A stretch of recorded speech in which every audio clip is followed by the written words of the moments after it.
Hello students, so today we are going to discuss chapter number 15, that is light. Okay, so first of all we'll discuss the reflection of the light in this. Okay, so you could observe the plane mirror here.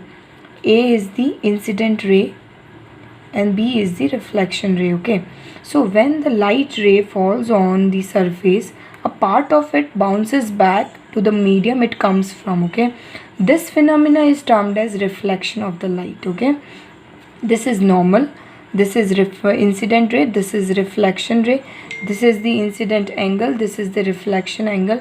Always remember, when we'll discuss the laws of reflection, the incident angle of incidence is always equals to the angle of reflection, and the incident ray, reflection ray and the normal always lie on the same plane.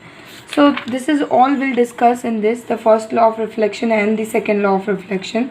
As I've already told you, the incident ray, reflected ray and the normal, they all lie in the same plane. But when it comes to second law of reflection, the angle of incidence is equals to the angle of reflection. I've already mentioned this, right?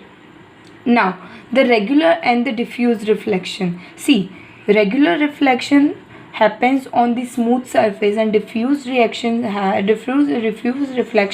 on the rough or the irregular surface. So see, the light rays or the incident rays, if they are parallel and fall on the smooth surface, then all the reflected rays would also be parallel to each other.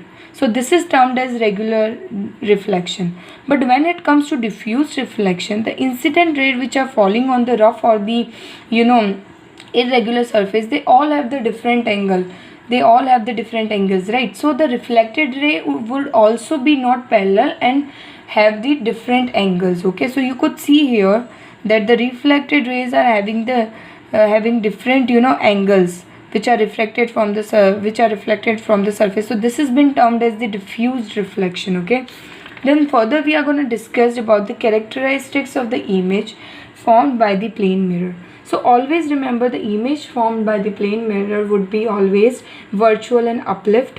The image always undergoes the lateral inversions.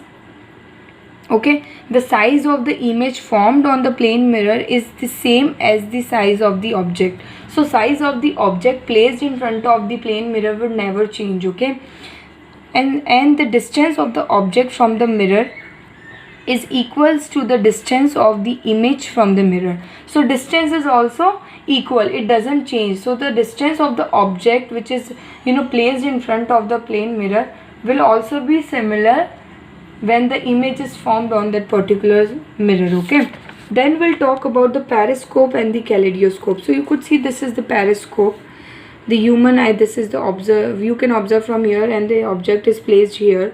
So periscope is used for those objects to observe the object which are placed at the higher level. And when it comes to kaleidoscope, you could see the structure of the kaleidoscope. It is used by the fabric designers to create beautiful patterns. Okay, it goes it has many optical illusions such as endless tunnel. So this is the endless tunnel, and a well of indefinite depth can be created using the multiple reflections. Okay, so this would be the final result of this particular pattern. So you could see the pattern formed by the kaleidoscope. It has multiple reflection, it goes multiple reflection. So this is, you could see here from here, and the pattern would be like this. So it has been used by the fabric designers to create beautiful patterns. Yeah, then we'll talk about the refraction of the light. So what is refraction? So refraction means changing of the path. When the light changes its path, when the light passes obliquely from one medium to another medium of different densities, when the density of medium is different, suppose example, let's take example of effect of refraction. That is, you take a glass of water, this is which is half filled. Okay, you take a glass and fill it with water, and then dip a pencil in it. You could see that the pencil, you will see the image of the pencil is bent. So why? Because its path is changed. Okay, so when the refraction in the refraction in which the light ray passing from one medium to another, suppose air to water, Okay, so there will be a slight change in the path, so that is been termed as refraction. Okay, then further in this chapter we are going to discuss the dispersion of the light. So let's discuss through the activity.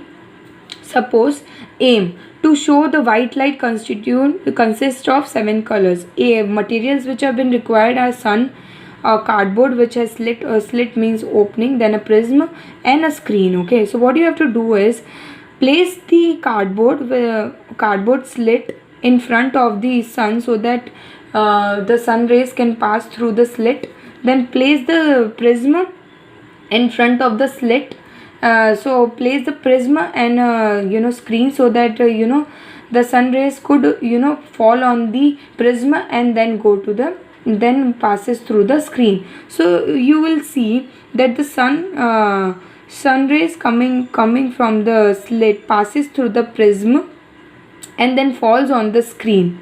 Okay, observe the pattern of light on the screen. This is the pattern of light. Okay, so when passed through the prism, the white light splits into constituent colors as fall as the band of 7 colors on the screen. You could see the 7 colors on the screen, right? So this concludes that the white light consists of 7 colors.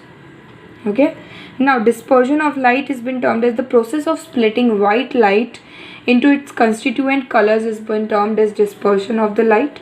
Okay, the band of color. Now what is spectrum? The band of colors obtained on the screen due to splitting of white light is been termed as spectrum. So this is spectrum. Okay, so rainbow is again the example of dispersion of light only. The white light or the sun rays that combines through the air water droplet after rain and then results into dispersion of the sun rays or white light into 7 colors. So that is again depicted as the rainbow in the sky. Then we'll discuss the structure of the human eye in detail. That is, this is ciliary muscles and this is iris. You could see pupil, cornea, lens, retina, optic disc. This is optic disc. This is optic disc and optic nerve. So these are the parts of the human eye, through which the images can be depicted and we could see everything. So then we'll just discuss the defects of eye. Okay, there is a myopia, there is a hypermetropia. So what is myopia exactly? It is the short-sightedness in which this is the defect of eyes in which the vision of near object is clear but the vision of distant object is not clear. Why? Because see, this is the retina. The image should form here but the image is getting formed in front of the retina, right? So this is myopia. So we use a concave lens for its correction. You could see the cave formation here. So we use the concave lens to correct this type of defect of eyes. So then again the image has been refocused on the retina.